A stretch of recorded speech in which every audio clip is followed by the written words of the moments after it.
ბოლოს როდის იგრძენით შფოთვა და დრტვინვა რაიმე მნიშვნელოვანის მოლოდინში, ბოლოს როდის ჩამოუშვით სასოწარკვეთილებით ხელები და თქვით, არ შემიძლია ამის გაკეთება, შეიძლება სამსახურის გასაუბრებამ ცუდად ჩაიარა, ამ მნიშვნელოვანი პრეზენტაცია არც თუ წარმატებული იყო თქვენთვის, შეიძლება თქვენი ქორწილის დილაა, ან სამედიცინო გამოკვლევების შედეგებს ელოდებით.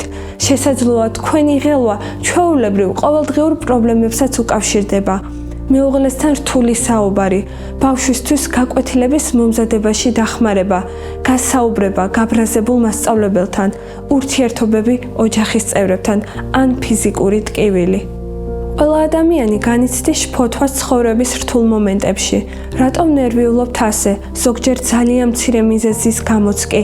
იმიტომ რომ მუდმივად ვამოწმებთ ჩვენს შესაძლებლობებს, ჩვენ ვცდილობთ გავზომოთ ჩვენი პოტენციალი ორ ფაქტორზე დაყრდნობით. ესენია ჩვენი გამოცდილება და ჩვენ წინმდგარი ამოცანების მასშტაბები. ამის საუკეთესო ბიბლიური მაგალითია დავითისა და გოლიათის ისტორია.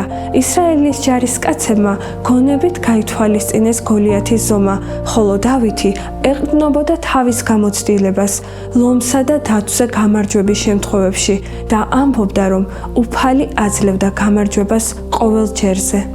ჩვენი პოტენციალის გაზომვის პროცესზე გავლენას ახდენს როგორც კულტურული მომენტი, ისე ბიბლიური სიბრძნე.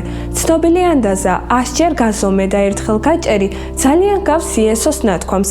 რომელიმე თქვენგანმა რომ კოშკის აშენება მოინდომოს, განათავდაპირველად არ დაჯდება და არ იანგარიშებს იმ ფასს, რომელიც მის დასამთავრებლად იქნება საჭირო? დავითი ხეობაში არ დაბრუნებულა გეგმის შესადგენად. მან სხვა საზომით შეაფასა თავისი შესაძლებლობები. მას ახსოვდა, რომ ღვთისშვილი იყო, შვილებს კი მამის იმედი აქვთ. მისი ამოცანა გოლიათის მოკლა კი არა, ღმერთზე დაიმედება იყო უზარმაზარი პრობლემის წინაშე. სწორედ ამიტომ იგი ვერ ხედავდა საკუთარ დამსახურებას ლომსა და დათვზე გამარჯვებაში, ისევე როგორც მან არ აიღო გოლიათზე გამარჯვების ტვირთი. მან თქვა, უფალი, რომელმაც ლომისა და დათვისგან მიხსნა, ამ ფილისტიმელისაგანაც მიხსნის. ხშირად არ შეგვიძლია შევცვალოთ სიტუაცია ჩვენ გარშემო. არ შეგვიძლია ვაიძულოთ ადამიანები, რომ უკეთესები გახდნენ. არ შეგვიძლია განკურნოთ დაჭრილი გულები. არ შეგვიძლია შევარიგოთ ადამიანები.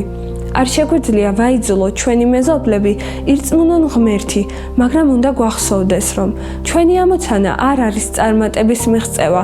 ჩვენი ამოცანაა ვუპასუხოთ ღმერთის მოწოდებას ყველა სიტუაციაში, ყველა ადგილზე და ყველა ურთიერთობაში. უფალი კი გვპირდება, რომ ჩვენ გვერდით იქნება.